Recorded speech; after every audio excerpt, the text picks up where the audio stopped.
So before I get into this speech, somebody came up to the signing table. I'm signing Doom posters here, do some tomorrow, but they said, well, back in the day, I didn't really buy Doom. So I'd want to pay you back. So he brought me a lager that he had made, and it's a really great lager. So if that's here, Azeto Lager, go buy them. They're great. But since I need to have energy from signing posters all day, I brought a Red Bull just in case. All right. So this is a joke to Doom. I thought I would do something different today, and I'd share a whole bunch of photos that no one has ever seen about the early days of id Software.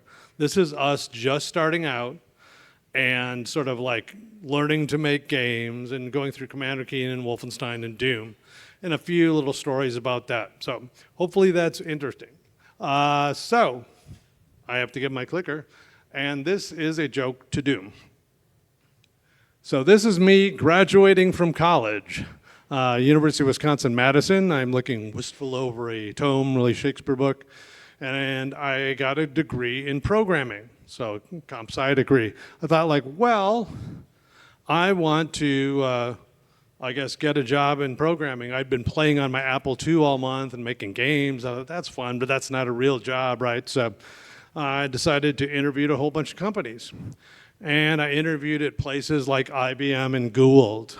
And they're, like serious programming companies. You're making business software or stuff like that.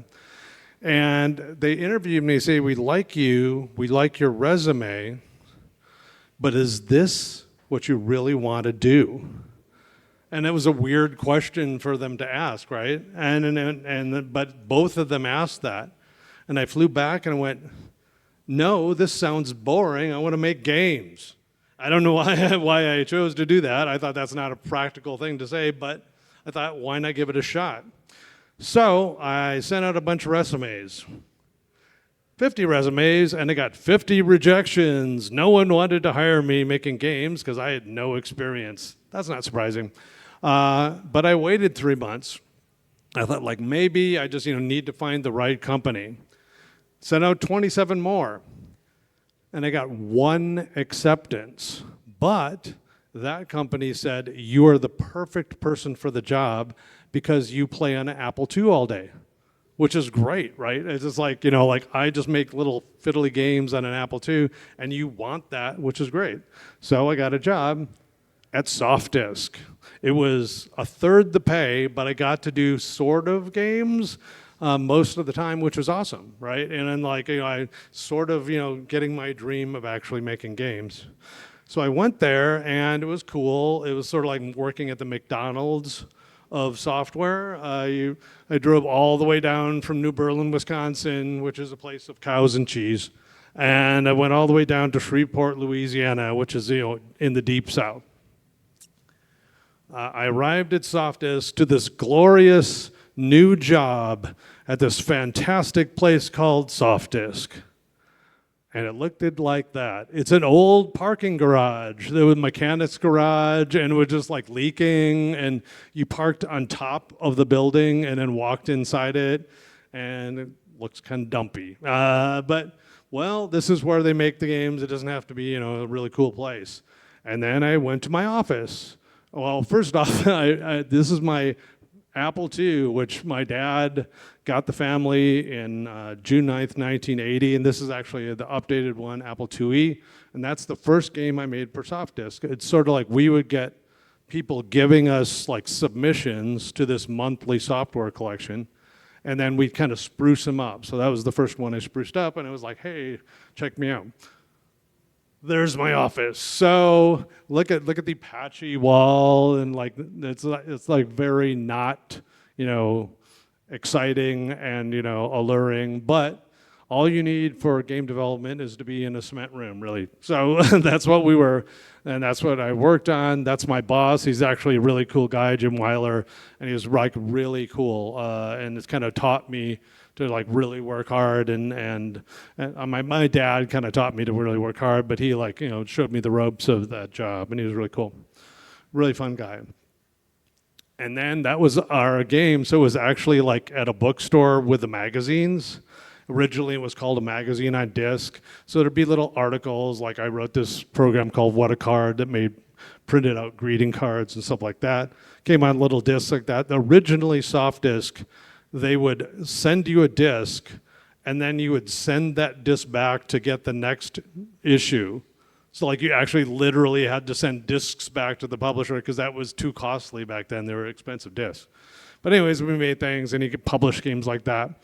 And cool, and there's one from Jim and me and stuff. That's an Ultima clone I did one year. Anyways, that's kind of the crusty thing we were making. But it was sort of games because it was like, basically usually it was like, a business thing. And then, by the way, some games on the side. And that was the games on the side is what I live for. But it wasn't like totally fun like making Game Job. But unfortunately, suddenly we had a competitor.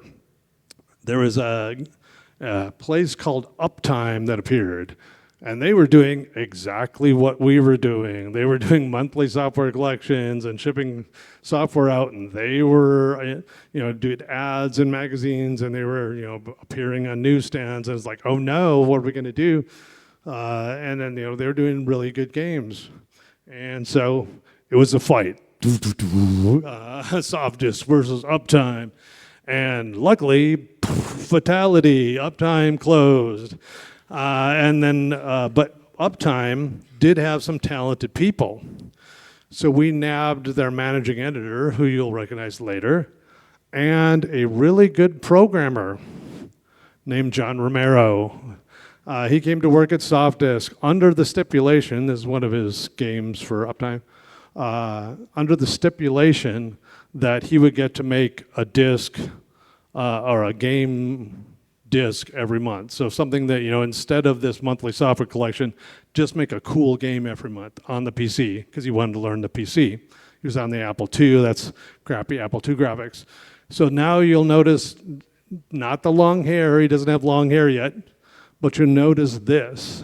This is the picture I took of him for the company newsletter. And this is a metal album, Great White, hair metal. So he was, hair metal all the way back. Then we had another submitter to the Apple II disc, and he made a game called Tennis that was really good, and then an RPG that was really big called Wraith. It's like, man, we should hire that guy. And then Romero heard about this programmer and he said, man, I want to hire that guy. And he contacted him and said, hey, come work on his Gamer's Edge disc. And Carmack was like, no, I kind of want to stick it out here and see how Kansas City goes and stuff like that. And then a month later or 2 months later, he goes, yeah, I'm out of money. How about that cool job in Shreveport? And so, boom, we have Romero and Carmack. I'm not in the same office, though. I'm down the hall in Softdisk. That's not fun. But they were making Gamer Jazz Art here, so we have this boring office, and this is like this wonderful game wonderland. So they're making a game a month. They're pretty cool, but they're both coders, and I'm a coder, but I'm also a game designer, and I do really bad art. So that's an asset. So I would go there and kind of sneak in there and do my job during the day, but at night, because they were like gaming nerds, they'd make games all day, I'd sneak in there and do level design and draw up some crude graphics and stuff.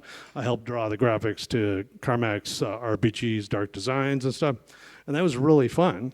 And we worked really well together, and we were all Apple II nerds, so we just geeked out on old games like that and fond memories playing on the Apple II. So it was cool. There's the three of us, but there's only three of us right now. So we're all working together. I'm working sort of two jobs, the Softdisk job in the day and the Gamer's Ed job at night. And it was really fun working, and then we're just like geeky and shared music and stuff like that. So we're now kind of Gamer's Edge. There was another guy here, Lane Roth, and he wanted to do everything in like C and didn't want to code and assembly and stuff like that. And Carmack was going like, we got to make these games fast, man. Like I have to code and assembly. And same with Romero. So we were working together really well. And then one night, Carmack was working on a little demo for John's game, Dangerous Dave, like a new version of Dangerous Dave for the PC. But he had found this trick where you can kind of use the limits of a 16-bit card to kind of automatically scroll the graphics for you so it can be fast. And he did a smart tile refresh as well. And that turned out to be like making a smooth scrolling PC background, which was never done before. Everything was chunky. It was moving like this. So he got Dangerous Dave sprite kind of bouncing around on this background. And then I saw that, I'm like, wow, that's totally new. And I just turned to the corner, and there was our NES, so we were kind of researching other games, and everybody in the office hated that we got an NES, because why would you study games to make games? But anyway, Super Mario 3 was on the screen. I thought, hey, it'd be funny. What if we made the first level of Super Mario 3 tonight? Let's do it. And Carmack never shows emotion, but he just went, yeah, and he was all stoked. So basically, I started copying every single pixel of the first level of Super Mario 3, while Carmack was frantically coding to make that guy collide with tiles. And I'd say, okay, I put a 1 on this tile. 1 means colliding. Okay, I made it. And so basically, we were up there till 3:30 in the morning, and we finished the joke demo. We thought we'd spring it on Romero because it's so hilarious. And so we put it, I put it on a disc, right? And it just said, type Dave 2. And I think Romero still has that disc somewhere. I haven't dig it out. But I left it on his desk, and then we went home and crashed. And we got in late, and we weren't thinking, I wonder if he left at it, like that. And he dragged us into the Gamer's Edge office, shut the door, and said, we are so out of here. I've been playing this all day. Do you know what, this is a smooth scrolling on the PC. No one's done this before. And it was wow, okay. And we did show it to the company, and they go, well, this doesn't run on the old graphics cards, because we were making games for old PCs, like the CGA 4-color PCs. And so they wouldn't publish it. They had Commander Keen is something no one had, or this game no one had done before. And it's well, no, we can't do it. So it's well, we have this cool Mario demo. I wonder if Nintendo wants it. That's hubris of I just made a game, out of nothing. And then, but we had hired the managing editor of Uptime, who was Jay Wilbur, who later became to id. And so he knew somebody who knew someone who was at Nintendo. So we actually sent it through them, and it got all the way to the head table at Nintendo. And then they said, all right, well, make us a real demo. And it's just what? Nintendo said make a real demo. So we spent 2.5 weeks, and we made Super Mario 3 on the PC, and we were so stoked, it was we just went crazy. We sent it and went all the way up to the head table, and they said, nah, we don't want to get in the PC market, actually. And it's oh man, we're crushed. What are we going to do? We have this really cool game, and it's the first it's ever been done. It's we could make our own. And they was talking what do we do? It's maybe a kid that saves the universe. So I went to my office, and I typed up, well, there's Dangerous Dave, so you can actually see I copied every single pixel painfully at that, and made this semi-offensive copyright infringement thing. But I made Commander Keen, and in 15 minutes, I wrote exactly what you read. It's got George Carlin jokes in it, and sort of goofy story, and this put together spaceship is based on a science fiction story I'd read. And I read it in kind of a Walter Winchell voice to both Johns. And it was Commander Keen, Defender of Earth. And after I finished, Carmack applauded, which is the second time in his life that he showed a lot of emotion. And we were off. And so we spent the next 2.5 months of just slaving away making Commander Keen. That was moonlighting. So we kind of didn't have our own fast computers.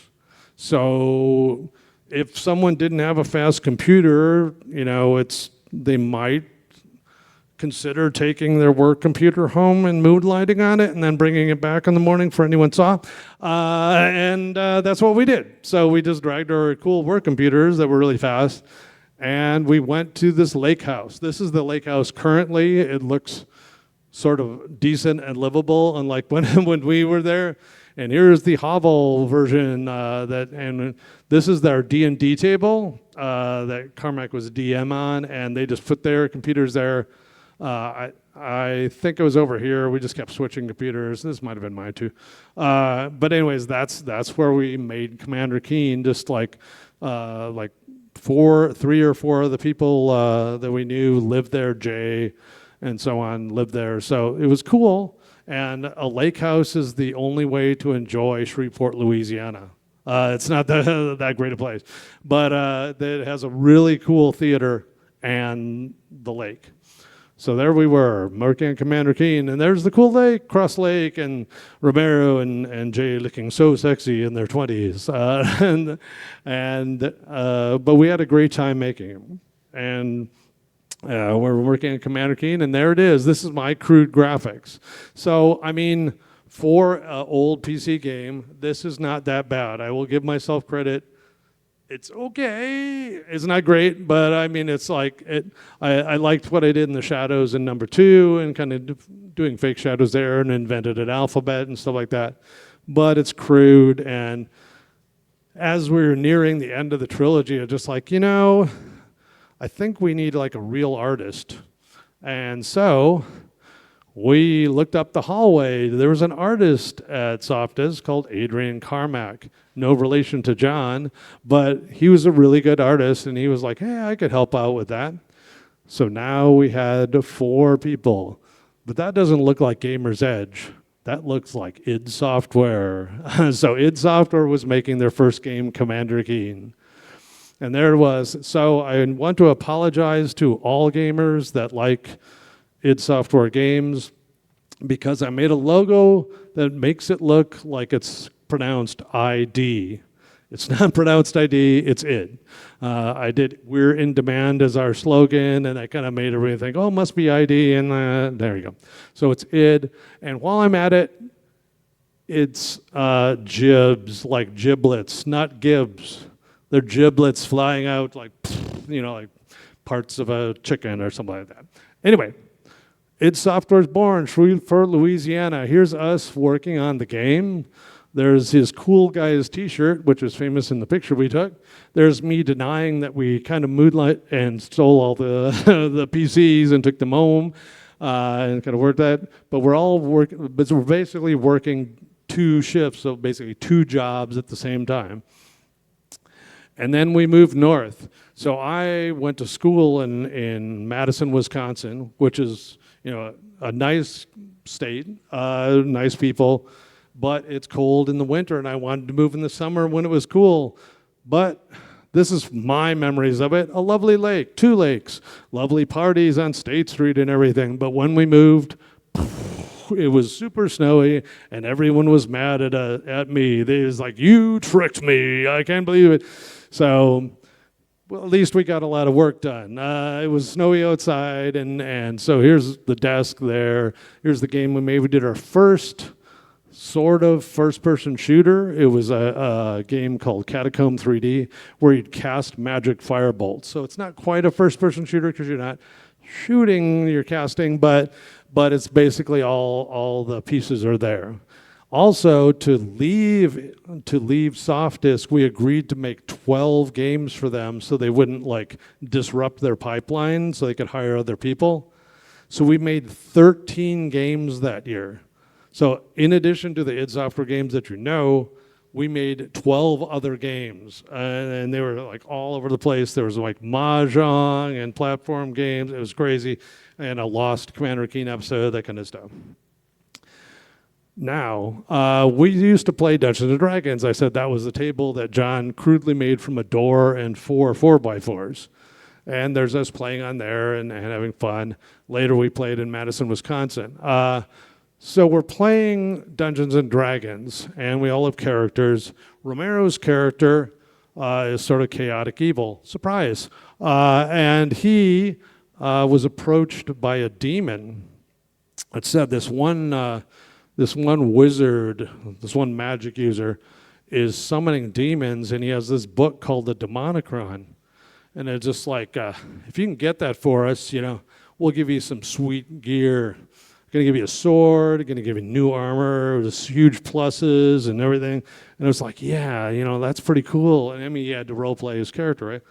And so he said, like, how am I going to get it from this high-level magic user? That's impossible. And then he had an idea. And sorry to offend, children, cover your ears. He researched a spell called, Ball Crusher. And he researched that for 3 weeks and 3 sessions, and he got all the somatic components and stuff like that. And he finished it, and he knew the spell. And we visited that high-level wizard magic user dude, and he was busy summoning an even. So he had a lot of focus on that spell, summoning the demon. So his savings throw failed, and he fell to the floor. And John's character pushed the Demonicron into the hands of the demon, who disappeared quickly. And a demon showed up, gave him really cool armor and a really cool sword. And we journeyed the country for a day, and then thousands of portals from hell opened up, and demons flooded all in and ate every single inhabitant of our world. So we were kind of used to demons flooding in and destroying a world and trying to fight against that. And then we moved south to Dallas, Texas. This is from Wolfenstein. This is the serious one. Kevin blinked, but anyway, I look so dashing. And then, of course, I wanted to take a silly one because I'm silly.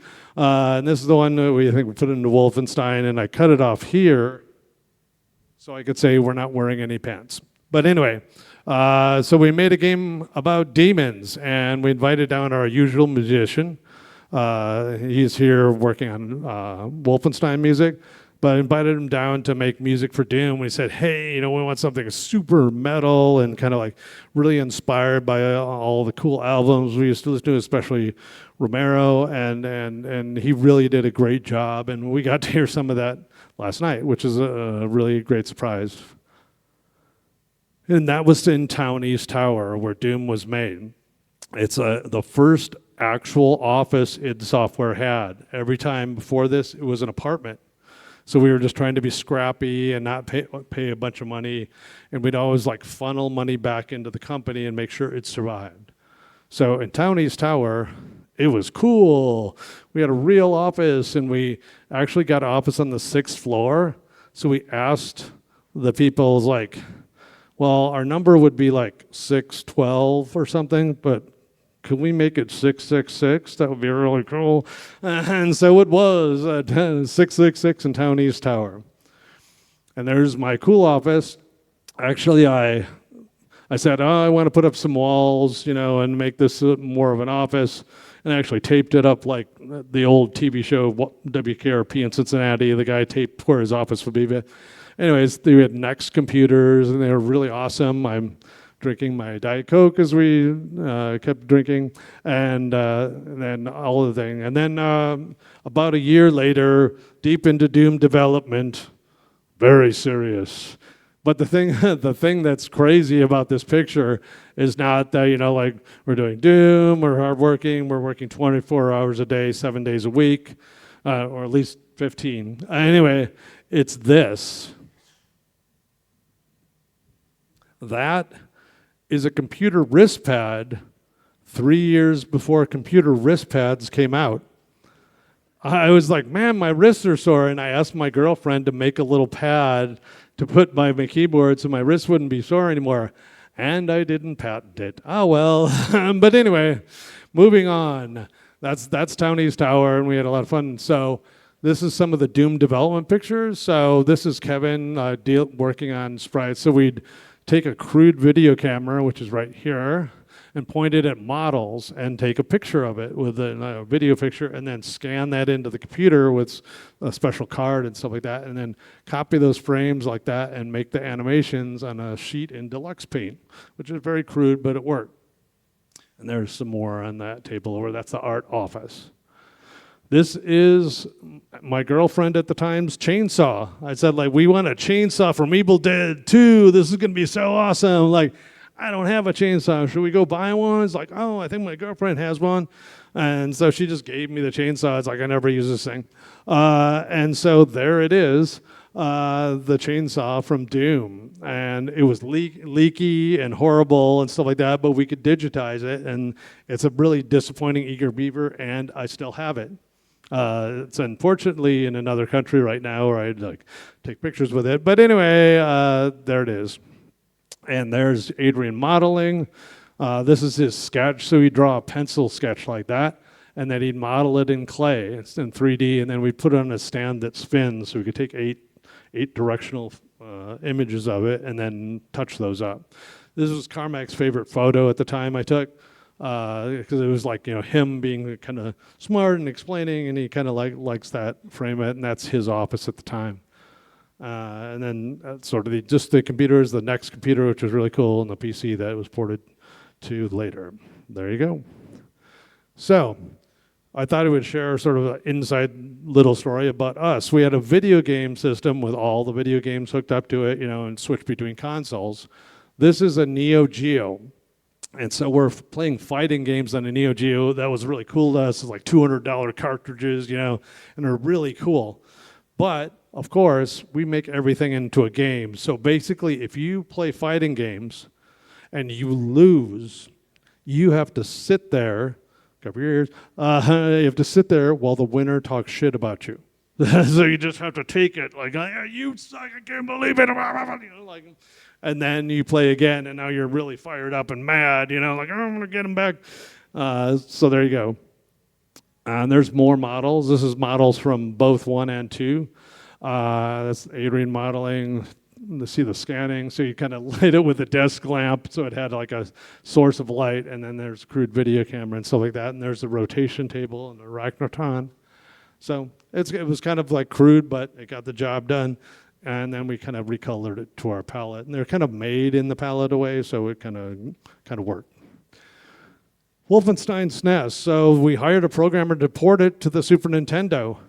And he just wasn't getting the job done. So we made him fly to our offices to work on it and finish it. And he still kind of didn't finish it, so Carmack had to. But in that time, we had to bust the thing open and kind of connect a bus cable so we could actually connect it into, you know, like be able to download from an Apple IIgs. And we coded it on there and ported it over. I programmed the bonus screen, so it goes, you know, things bounce around when you get perfect score or beat the FAR. But there's the results. And you notice this. This is kind of a theme we'll return to later, that there's a lot of stress in working 24 hours, 15 hours a day. So, you know, it comes out and just like, well, I'm just going to bust this open. And we'll get to that later, though. Wolfenstein VR. I actually worked on a VR game in 1993. A company called Alternate Reality approached us and said, we want to do Wolfenstein VR. So I went down there and kind of widened the hallways, and it was kind of crappy. It looked like two like Game Gears, fuzzy Game Gears on your face, and it was really hard to see. But that helmet lowered over your head, and then you controlled Wolfenstein with a joystick, like the worst control scheme ever for a first-person shooter. But you know, it was cool to dip your toes in VR, and I got to drive a cool convertible. Speaking of stress relief, this is more stress relief in its software. If something broke, it was then full license to just hammer the shit out of it. Like they threw a monitor through like I visited after I left Edit Software, and I found that. It was like, you know, like the server broke, and it's like, screw this server, and like, and there's sort of that sense of like, of just pent up, I must have release after working so hard, kind of comes out in crazy ways. And there it is. And we also did headbanging, boom. I got lung hair later. But at this time, this is Romero headbanging because we had a 5-disc CD player and we'd just like throw on metal or I'd throw on my alternative music and stuff like that. But this is him and Sean Green headbanging and they're crazy headbanging. Oh my God. And of course I had to make a joke out of it and this is me headbanging. There you go. But after all that headbanging and stress relief and hard work, this is us winning awards. So this is us winning for the Shareware Award for Wolfenstein, which is probably the last time I looked cool in a tux. But anyway, and this is actually from the stage. I took a picture of the audience when we won the award. So that was kind of fun. So it was kind of fun being, at the start of a computer game genre, like who gets to do that? And it was a special time with some friends, and it just kind of worked out. And it was so cool. So with all the headbanging, the stress relief, and the hard work, that's it. Thank you. I walk all the way over. Hello. Thank you for the talk. It was very, very cool. I was wondering, what kind of lessons did you learn back then that you still keep with yourself to this day? And like still... What? Like rules or... lessons, yeah. Oh, that I've taken from that? Yeah. So I think it's one of the things that I've talked about in various speeches here is that it's really important to like make the focused, smallest core of something fun, and get that right, and get that really solid, and point a big vector forward so you think it's pure as possible, and that will save you tons of development time later because you're not doing the wrong thing. Like it is like we all agree that this is like really fun and this is going to work, and then from there on you can add layers to it, and then all those layers will be infused with the essence of that core. Like if your core of your game is like drawing runes in the air, you want to know that's the core of your game before you design the entire game so all the world can be infused with that. If you've made this, fish simulator and then you decide your core is rune drawing, they don't have arms, so you can't do that, that kind of thing. So that's probably the biggest thing. Also, it's really great when you're young to just like go for it and really try hard at something. But pretty soon, work-life balance is great. And maybe killing yourself is not the best way to make something, like get a producer and figure that out. Okay, next.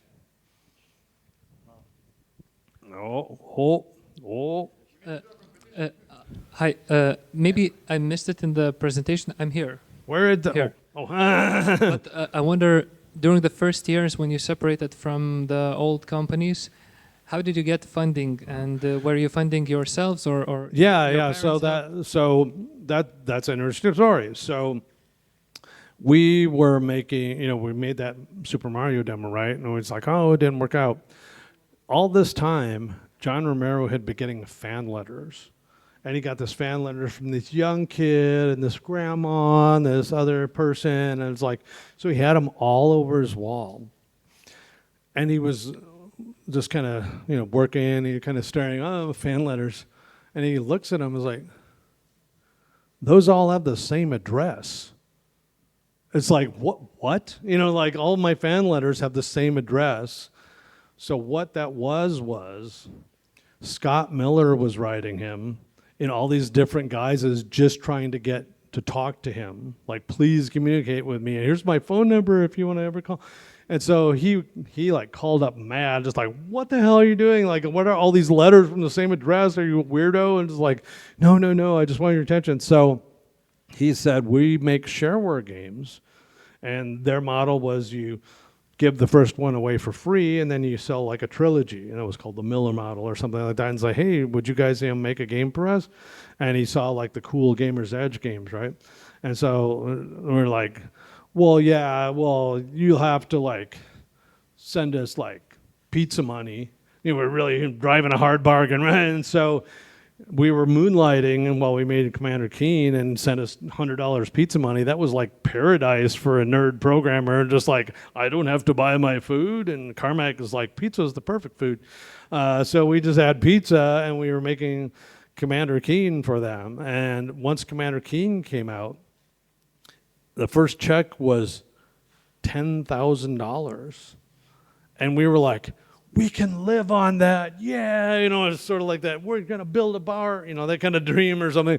And so we just like said, okay, well, this isn't making enough money. We're just going to quit, and then there was this big hoo-ha, and we're going to sue you. I can't believe it, blah, blah, blah, blah. And so we agreed. I stayed on for a couple months to kind of like find a replacement for my job because I was a managing editor, like head of 2 discs. And they went off and they started, making an engine or something like that. And then I joined them in February, and that's when we started it. And so that was the start of it. It was like it was safe because we kind of broke the rules and moonlighted at night and made our own thing. But if you're not competing with your job, that's not a bad thing at all. And we kind of really weren't. So that's how it started. Yep.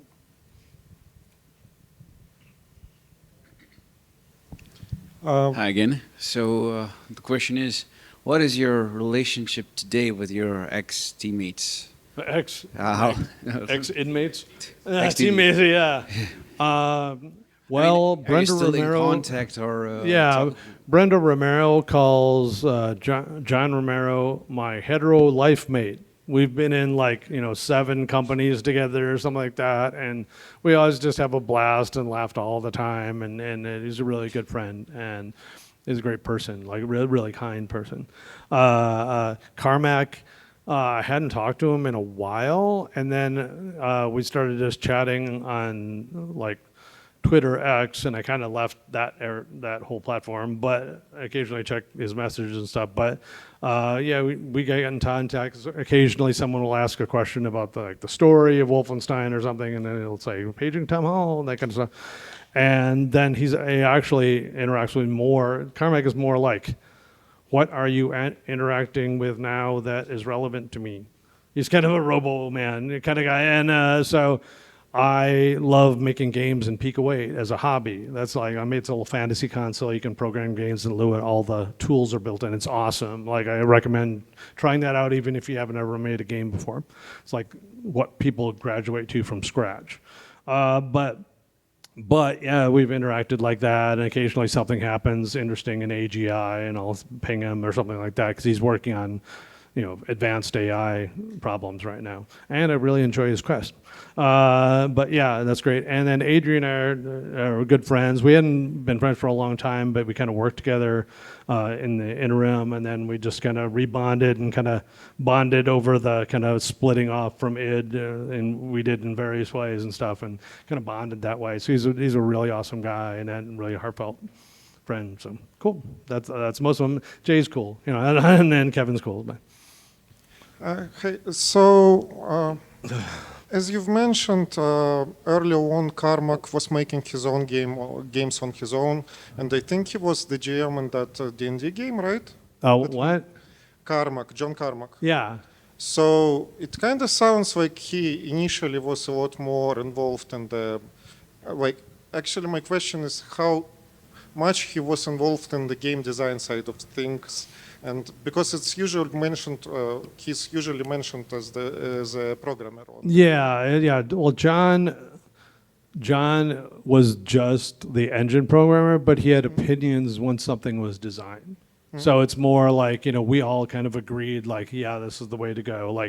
Initially we made Wolfenstein, we all thought, hey, this is going to be great. We'll make Wolfenstein like the second Wolfenstein, like it's the Beyond Castle Wolfenstein or something on the Apple II, which was more complex. You drag with bodies and you put on uniforms, and it had a lot of fiddly buttons. And then we had made this brutal 3D game engine. It was really fast, and it was all that slowness didn't feel right. So we just kind of took that out after talking together. So it's we were really good communicating at that for the most part in most of the games. It's just we were just I don't like this, I like that. And often, I've learned to be diplomatic, but often, in other companies, I think other folks can be a little brutal with their words because that was just the language we talked in. It's sort of like being in a Gordon Ramsay kitchen. It's that's absolutely horrible. Get out of here. You know, like it was just that kind of thing. But yeah, I mean, like he voiced his opinion, and he was a great gamer. He's really good at games, and we actually watched him finish Sonic the Hedgehog, which was like so stressful to me. Like I couldn't play Sonic the Hedgehog water levels. It was like dun dun dun dun dun dun dun dun dun dun dun dun dun dun dun, like like so stressful. Anyway, but yeah, he was all involved. We're all always talking about, is this the right thing all the time. Yep. Thank you. Hi, I've got two quick ones. Hello. So how do you battle perfectionism when you kind of think, that's it, I'm not touching this anymore, this is a final, finished, perfect creation? And the second one is, what's your favorite Star Trek character? Thank you. Wow, okay. So first off, like, how do you deal with, like, releasing something that's not completely perfect? And like, I mean, better people have said before me, like, you don't finish art, you abandon it. So basically, to me, you come up with the perfect idea and you make a perfect core demo of it. And like, this is what it can be. And then here's what it needs to grow into. And then you get the restraint of time, the constraint of time. And time makes you do hard choices. Like Anachronox, I made this perfect arc of a story that really tied up with a bow. It made all sense, everything. And the producer came up to me and was like, yeah, we have to cut the game in half. That's too epic. And like, oh my God. And then it just like hit me. It's like, oh, there's a perfect place to break it in half, and it's going to leave it on a cliffhanger. I'm so sorry. And it did leave it on a cliffhanger, and I'll get the rest of the story out another time. But anyways, that's what happens. Is like, with this constraint of time, which is good for creativity, sometimes cool ideas come from that constraint. But you have to like make the hard decisions and kill your darlings, as it were. Favorite Star Trek character? Wow. I mean, I'm trying to think of who I dressed up as. I mean, I think I would want to be Kirk, but I'm really kind of Spock. Like I kind of like the nerdy guy that's smart and kind of like, well, and I'm not like logical like Spock at all.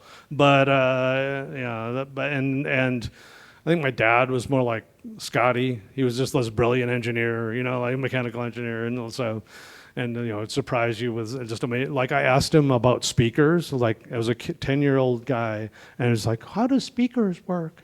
And he gave me the most complex answer, the most complete answer that I have ever heard for any question ever. Like, these are based, and he drew diagrams and everything. It's like, holy crap, that was the right person to ask. And now I'm an audiophile and I love speakers. So there you go. Excuse me.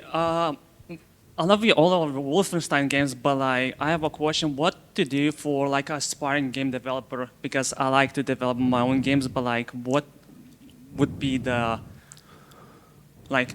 requirements to make something that you feel like you made yourself and you're proud of it? Like, yeah, like the cool thing about being not a game developer as a job is you can make anything you want.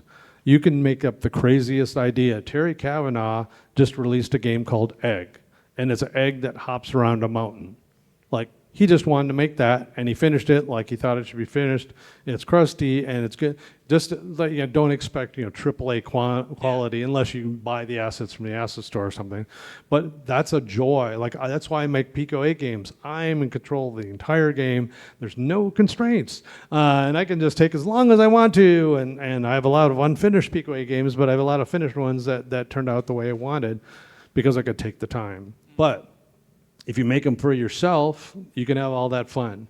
If you make them while you're having a job, then you can make them for longer, and then like it can support you, and maybe it turns out really cool. But basically, you need to make like at least 10 games to get good at your craft, to understand how to make them. Robert Rodriguez says in his, I don't know why I'm pointing to this, I'm pointing to another presentation I did. In his book, Rebel Without a Crew, he says, make 10 bad films. Just learn your craft, and the 11th one, you'll do something interesting. I made 50 games before I got to Softdisk. That wasn't even a game company, really. And so, like, really, you know, try stuff, make stuff, start from scratch, graduate to Pico 8, then graduate to a real engine, and just have fun. And then once you think you can actually do that, and you really want to do that for a living, because it's a roller coaster of an industry. The last 2 years making games are the hardest 2 years the game industry has ever had. So many companies went out of business. So many companies laid off thousands of people. So you got to love it. And it's good if you have a normal job while you're making the fun game that we all want to play. All right. Yep. Thank you. Yep.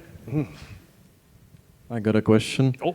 How did the idea come about to make Commander Keen, BG Blazkowicz, and Doomguy be relatives? And How did the idea come about to make them relatives? to the characters? Yeah. Yeah, the so protagonists. what I realized, so basically I'm from Wisconsin, which I showed you there, the land of snow and cheese and cows. But they also have a team called the Green Bay Packers. And so Commander Keen's football helmet from his brother is a Packers helmet that got damaged so you can't see the logo. But for the character, a lot of my characters weirdly have this, you know, normal person and then this, you know, kind of superhero person. Like Superman as Clark Kent, right? And I realized that I was a nerdy, smart kid. And I was picked on for being an egghead by all my friends, so I wouldn't try, and I tried to get B's so I wouldn't stand out. And they were like, "What did you get in the test?" And so, like, kids being nasty, you know, did that to me.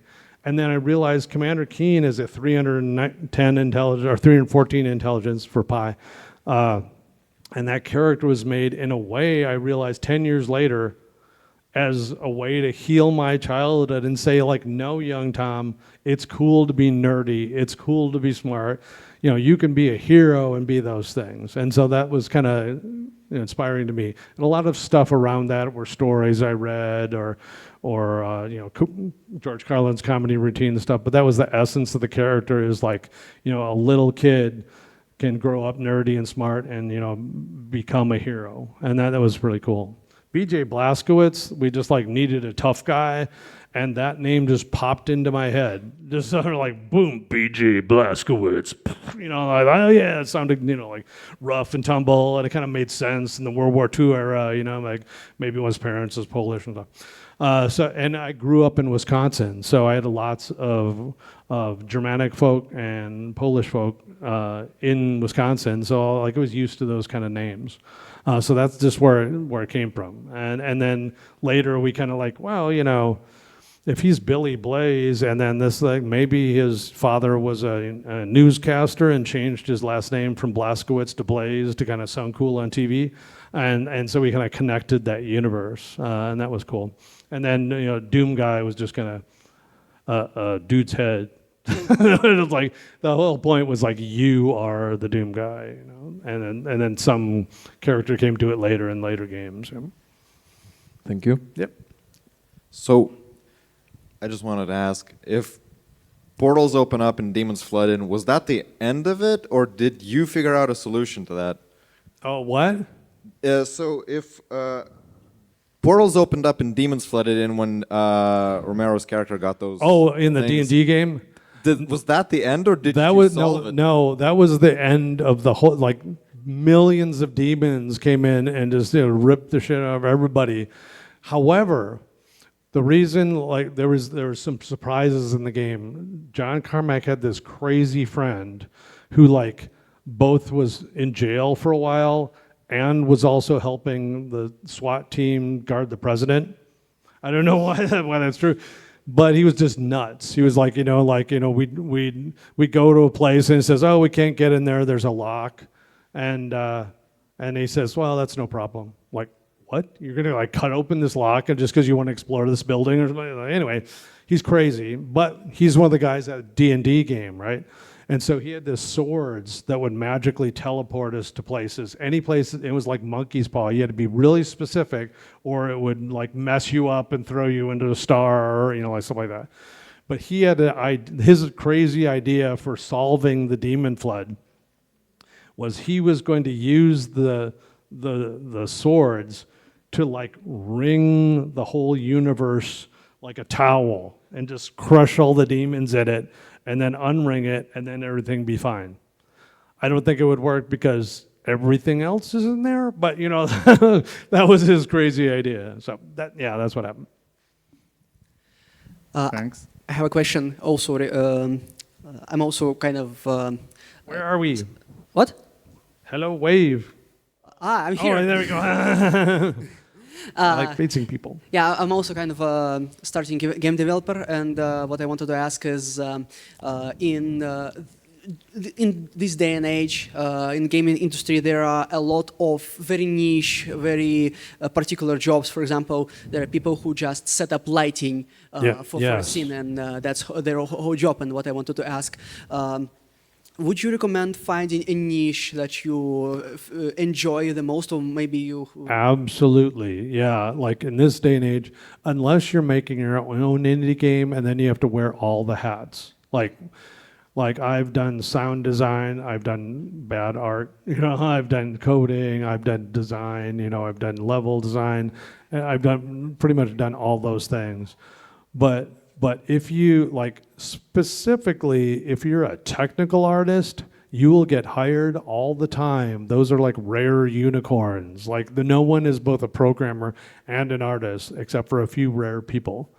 But the more specialized you are, you can get really specific stuff in your portfolio that really shines, because like you've really worked hard on one thing, as opposed to like, well, I kind of did the monsters for this or something. You know, you can't like point to like a really directed, like really shining example of your work. So I think specialist is a great way to go. However, make sure you're not specializing in something that could maybe go away in like all the new modern technologies and so on.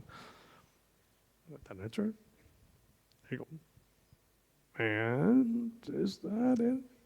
Yes, I still have a question. Oh, there we go. This question is very important. So, is Doom Guy the alternate reality version of BJ Blazkowicz? Oh, well, in the internal canon, the Keen is his grandpa is B.J. Blazkowicz, and then their great ancestor in the future is Doom Guy.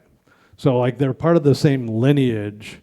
So maybe if there was a time portal and one of them just jumped ahead, sure, but really they're supposed to be just a family line of this eternal hero that always comes to save the day. Originally, my idea was that they jumped generations, and that's why it's like, you know, like like his dad wasn't a hero, but he is, and then that person's not a hero, but then, so it was like kind of interesting that, you know, just like every other generation expresses itself. But yeah, there you go. Yep. Oh, no, he's got a mic. Okay, we get the next. The first question is, what bothers you, or it's something you don't like in the modern AAA games, the big studios, the new games? Any gripes that you want to? Oh yeah, I mean, it's not their fault in a way, because it's sort of like Marvel. Like I'm spending, you know, $300 million on this game. I can't really take risks. I have to do things that is sort of an increment of the previous one, so people won't be disappointed, and tweak it a little bit and kind of improve it, but I can't really take this huge risk on this crazy new mechanic or interesting thing. So you'll see professional game developers come to conferences and they don't look at any of the new games. They go straight for the Indie Games Festival, because that's where all the cool stuff's getting made.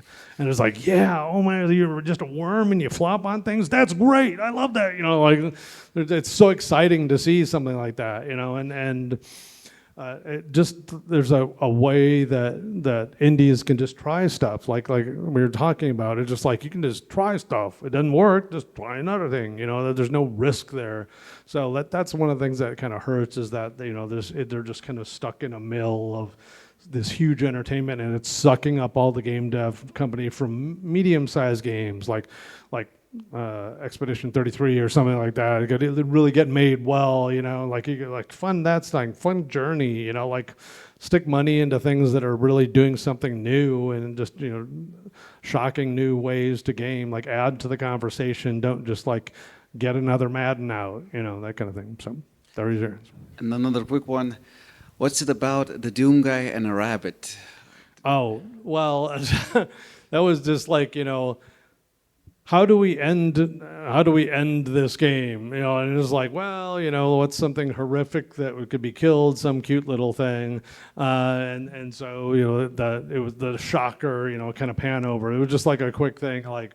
So that the good thing about Doom 2 though is it finished the arc of the story I wanted to tell, which was you're in normal world, you know, Earth-like universe or Mars, you know, whatever, and then demons flood in, and then you fight them, and then you go into hell, and you're fighting in hell, and then you come back to a world that's perverted by the demons. So like it looks like what you're used to, but it's all just screwed up, and it actually got to tell that story.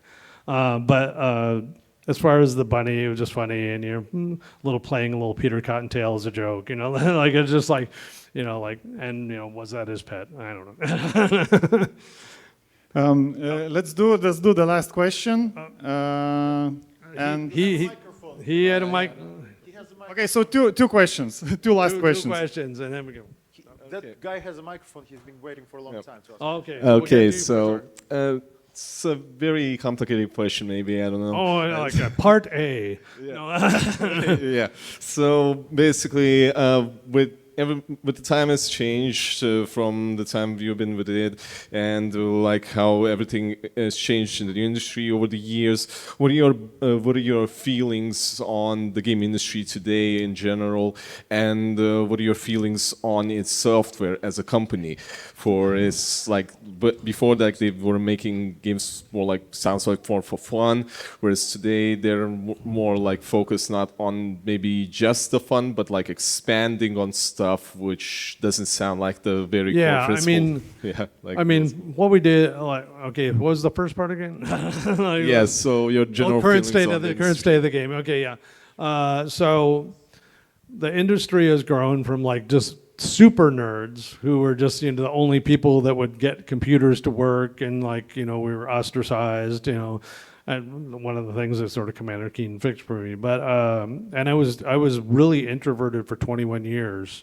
And then a friend just said, like, you know, she wanted to hear what I had to say. And it's like, no one said that before. And I started taking improv classes, and I went crazy, but I'm still that core nerd that's shy, right?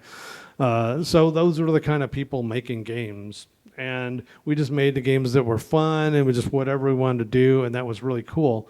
But there's nothing wrong with it, like essentially making larger scale games and adding interest and adding story, because like after a while, if it's just, you know, it's like just Doom 1, but I can jump and, you know, I have a different gun, then it's just like, it's just going to feel repetitious, and people can't necessarily get into like the whole lore of it. Like the new Dooms like really support cosplay, even though people are dressing up as Doom guy. That's amazing, right? But you know, there's just so much more to explore, and I can be, you know, the crazy fat guy in a chair in Dark Ages or something like that. You know, it's there's a lot more characters to like kind of mess with, and a lore to explore. You know, and sometimes it makes sense, sometimes it doesn't. But I do like optional depth. So I like to be able to go in and just, you know, be the not story guy and blaze through and skip cutscenes. I don't care. I just want to shoot things. But I also like being the story nerd, and I just like, oh, really? That's what happened. Oh, interesting. Now I feel like a deeper story is about, and I have righteous and that kind of thing. So, I mean, I think they both work, and they're both cool. And it's just like, there's so many more gamers now. Like John Romero was married to a woman that made games. There were 3 of them back then, and now all the companies are diverse and amazing, and women are bringing such a great voice to gaming. And like, I'm so sad that they weren't there, and they were ostracized for that, and just like gender stereotypes and stuff. So I'm all for the newer version of game companies where everybody is, you know, has a voice and is making cool stuff that they want to make, you know. But there's a lot of indie stuff out there. So if you're making an indie game, be a good marketer. Like really get your name out there, or you're just going to be like winking in the dark. All right. And now, the last question. Thank you for the last question of this evening. If you would return to the early days of id Software, to the time you showed those pictures to us, is there anything you would change, like what you did there? I would have found her and married her sooner. But anyway, no, I grew to be the person that we fell in love. But anything I've done differently?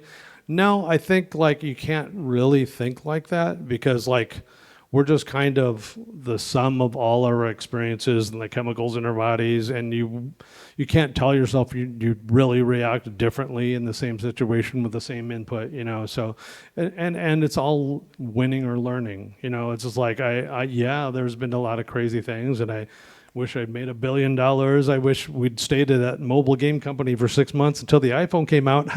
But we had a bad publisher that kind of screwed us over, and that cost us the company. So just like that's the kind of like roller coaster you go through. But you know, I survived. I got to make games for 38 years. Not many people do, and I'm grateful that I got to do that.